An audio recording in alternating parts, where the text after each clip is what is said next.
Welcome to Future Consideration, SB Nation's premier NFL draft show. That over there is Ryan Nanny. He covers both the college and NFL game. That is Dan Rubenstein. He covers college football and tennis. That is absolutely correct. Great. Let us now get into the weekly mock. Dan Kadar and Mocking the Draft do a fantastic job.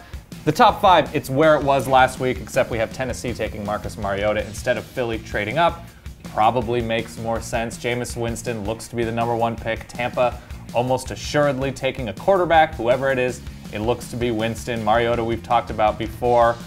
You know, Leonard Williams in Jacksonville. I mean, thoughts on Leonard Williams? He seems like a no-brainer. Yeah, I mean, he's full of potential. Jacksonville has the question of how healthy Derek Marks is going to be coming off his ACL injury. But certainly would give you a lot of excitement about that Jacksonville defense in a division where they need to be able to get to the quarterback, whether it's somebody good like Andrew Luck or whether it's whoever Tennessee ends up trotting out. This is true, and it'd be nice to have giant, angry defensive tackles to go into their season. Amari Cooper to Oakland. Hate this pick, love this player. Obviously, Oakland has questions at receiver. We'll get into that a little bit later. Do you have any strong thoughts about arming a new quarterback with a great receiver early? So, if we're going to do this, I like that it's at least Amari Cooper because he is such a versatile wide receiver. He's not dependent on just speed or just making catches over the middle. He can fit a lot of roles. I think that plays well to a young quarterback who's still learning. True. That said, it feels like the most Oakland Raiders pick possible. It to absolutely say, hey, is. flashy wide receiver, go, go, go, go, go. And at number 5, Randy Gregory to Washington, who bringing in a new defensive coordinator. They're sticking with the 3-4. Some questions about what their pass rushes will look like over the next year or two.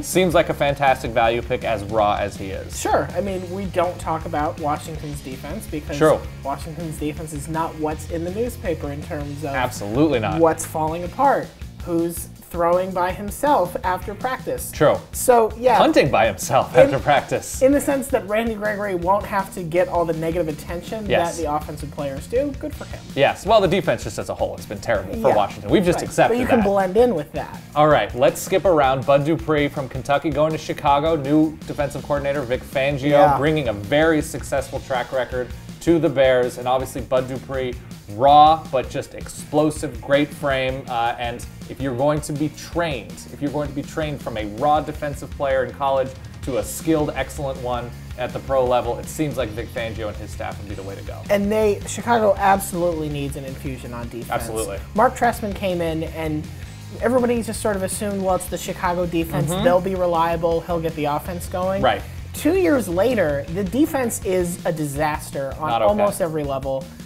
And just can't afford to be, so I think they have to go with a defensive talent. The move that makes the most sense, just get talent. Just get young guys that will plug in and will get there. Yep. At 21, Jordan Phillips to Cincinnati. A bit of a strange pick because Cincinnati runs a 4-3 and Jordan Phillips projects as a 3-4 nose, but certainly has the athleticism and size to dominate. Cincinnati's has a great track record of note inside on the defensive line. It seems like a good pick for a team that doesn't have a number of huge pressing needs. Yeah, I think that's right. One of their pressing needs is certainly the pass rush. Yes. They were just dropped completely off the map last year in terms of generating pressure and if you can sacks. collapse pockets. Right.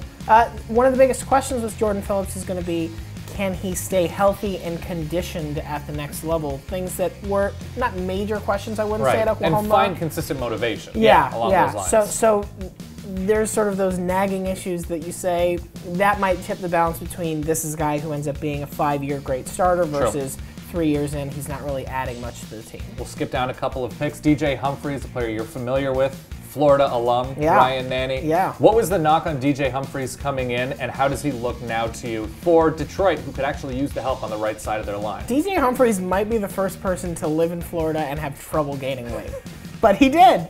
This was always the knock on him in Gainesville, is that he was a tackle who, was the playing frame was 280, 285, which if you're 6'5", that's just not big enough to be that anchor on either end of the line.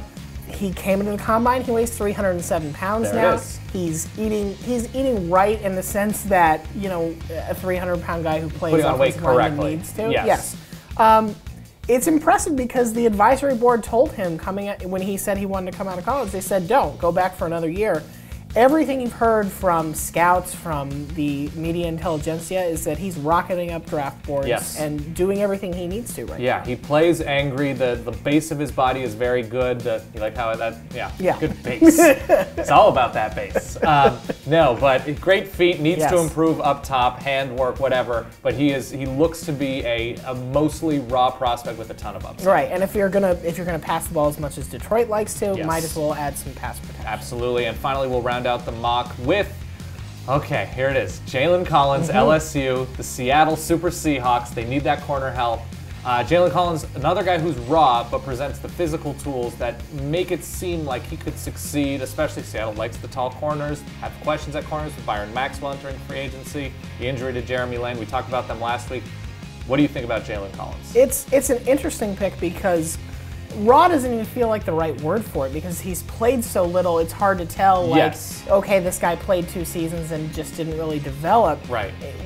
The reps he's had have been so limited, but Seattle feels like a good place where he could go and not get thrown in the deep end right away, would learn from some of the best cornerbacks in the game already, and if he can play up to his physical potential, this would be a really good way for Seattle to keep the transition going and not just say, hey, we were a great defense, we still are a great defense. Especially interesting if they also go after a corner in free agency. All right, that is this week's mock draft. Let us now get into AFC West team needs. Let's start with the Broncos. Let's start with the team that has gotten the most attention in this division. What do you see them needing? The most glaring or shiniest absence that they will have is they're going to lose Julius Thomas. Yes, they are. Every indication is that either they made him an offer that he's not interested in, or they're not interested in making a high offer to him in the first place. Only Gronk and Jimmy Graham have more touchdowns than Julius Thomas over the last over the last 3 seasons. Yes. So losing that kind of red zone safety blanket is really, really going to hurt them. They're also losing 2 of their top 3 safeties, possibly to free agency. They'll have some decisions to make about who's coming back, who's not. But the weird thing about the Broncos is that their biggest question mark is obviously somebody that is no question going to be on the roster. It's just how well he's going to play. That would be Peyton Manning. Absolutely. That's the huge question. And if he is back, and if all signs point to him being back, surround him with the best tight ends, receivers. Obviously, they're set there, and they have to protect him. They need to protect him the interior of that offensive line. They at least need him to keep things warm for Brock Osweiler's inevitable ascendance to Denver heaven. That's right. Yes. All right. Next, the Chargers, a team with a number of needs, although they had a really good bounce-back year in 2014. Where do you see them going, or where should they be going in this draft? Oh, man. I mean, their offensive line is a mess in terms of running the ball. Their running backs are a mess in terms of running the ball. Of who's going to even be there. They don't get good play from the guard positions. Their tackles are set up pretty well. Right. Right now, the only non-sort of scat back they have under contract is Donald Brown, if that does anything for you. So they have to figure out how they're not just going to be the Phillip Rivers show. Yes. On defense, they do have to get their pass rush going a little bit. Need it. Yeah. Dwight Freeney is, we're coming to this question yet again. Is Dwight Freeney done? Do they want to take a chance and give him another year or two? Melvin Ingram, maybe a bit disappointing at the other side. Yeah, so I think that is a huge need for them at this point. Yeah, I think so, because right now Phillip Rivers is still playing very capably. Absolutely. But you do have to question how much longer is that run going to go, and at what point do you start saying this needs to be a much more thorough rebuilding process? I'm assuming you're not going to say receiver for the Chiefs? Yeah, I mean, they don't use them, so why would they? Fair point. If you look back at the list of people who have played wide receiver alongside Dwayne Bowe, it is you and me and a bunch of other people who have no business being a primary option on an NFL team. Fair point. Dwayne Bowe's 30 years old. He's not somebody who you say, okay, well, we'll just rely on him to be our only receiving option other than a tight end or a running back coming out of the flat or something.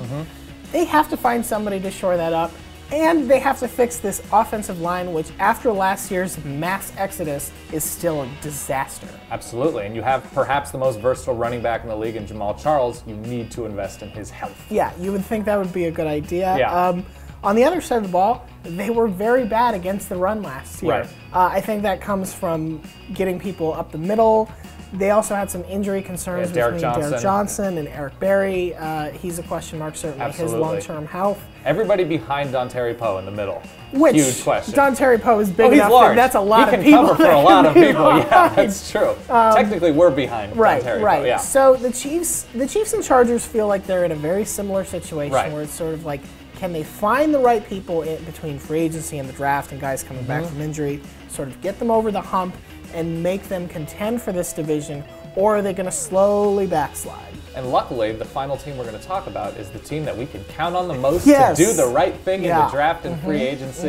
And I'm assuming they need offensive line help because everybody in the AFC West needs offensive line help. I mean, where would you like to start? Let's start with the offensive line. Is that a position group of need? I mean, they have some questions because they have some people who might leave in free agency. It's one of those things where, in terms of pass protection, Carr was so raw and so new to the position, new to playing it at this level.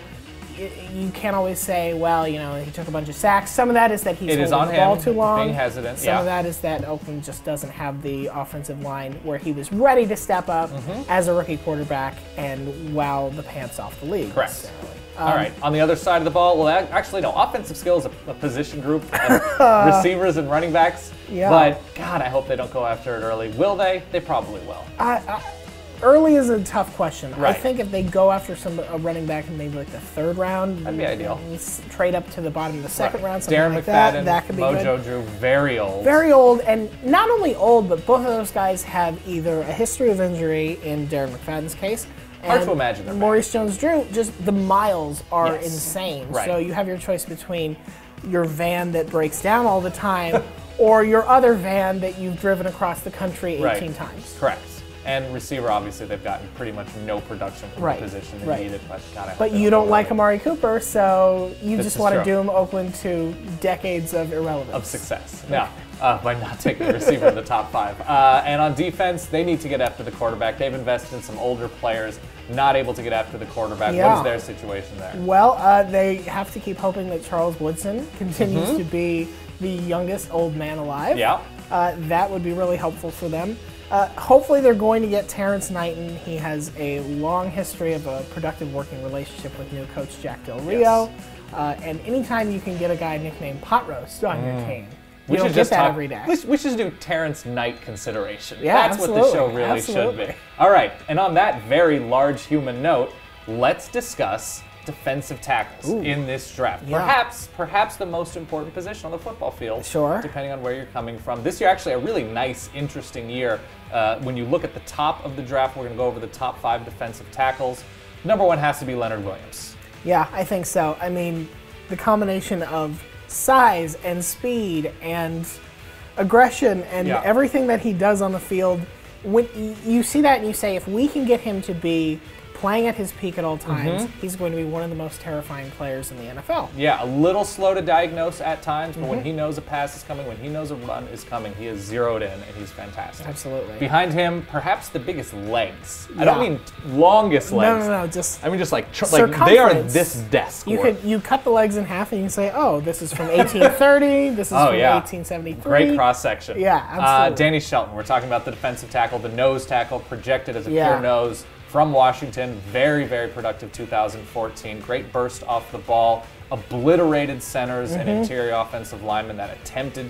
You need to double team him, if not even more. Guys. I love Danny Shelton because he's not just that big defensive tackle who occupies 2 blockers. He makes 2 blockers' lives actively miserable. Yes, he does. And I like that he can do that. He's not just taking up space, he's altering it in a very meaningful way. We'll stay in the Pacific Northwest with Eric Armstead. Of course, he comes into college looking like a great offensive lineman, basketball player, about 6'8", right around 300 pounds. A lot of comparisons to Calais Campbell. Will play a 3-4 end or play inside on a 4-3. And this is not a project, but we're looking at what he is physically and projecting for. He had great burst off the lines, very good hands. Not the most productive player, but when you have that kind of frame to play around with how large humans are in the NFL, extremely intriguing. Yeah, he's a question mark just because you have to figure out what he's going to fit at best. And that's a very open question right now because he can do some things really well, some things he has these glaring weaknesses at, and I think it's going to be very team specific. He Yes. is the player of this list that I feel his success or failure will depend most on where he goes, Absolutely. not so much what he does with himself personally. Absolutely. Next, we have Malcolm Brown, who has perhaps the most polish of any defensive tackle or interior defensive lineman on this list. Very quick to diagnose plays, very focused. You need to get 1, 2, 3 players around him because he will slip into backfields and make life miserable for offensive linemen and quarterbacks, really. Just needs to add a little bit of pass rushing polish, you know, those counter moves once he's blocked initially. But he is as close to a finished product, I think, as we have here. I think that's right. There still feels like there's room for him to improve, though, which is a nice thing. Malcolm Brown was the kind of guy who felt like every college preseason we talked about, okay, this is the year Malcolm Brown's going to destroy Wasn't even the football. most notable Malcolm Brown on Texas. Fair enough, fair enough. But I think that had more to do with the fact that Texas just went through a really bad streak of years. True. It wasn't necessarily indicative of his ability. And the final name on this list, in terms of size-wise at nose, because Eric Armstead does not project as a nose, Jordan Phillips from Oklahoma.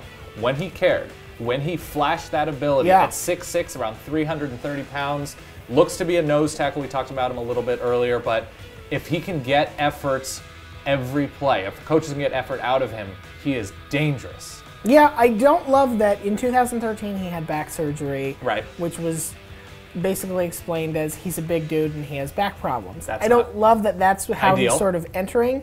But if he can stay on the field and if he can put those injury problems behind him, he is going to be a very, very big problem for whoever has to face him week to week. Extremely athletic. You could see he's not a huge guy. He's a big guy. He's not fat. So like he could excel at other sports. It's really impressive with what he's able to do with his body at that size. Absolutely. All right, those are our top 5 interior defensive linemen or defensive tackles in the 2015 draft. Let us know who we missed or where you agree. Really, just say nice things about what we just said, and we will see you soon.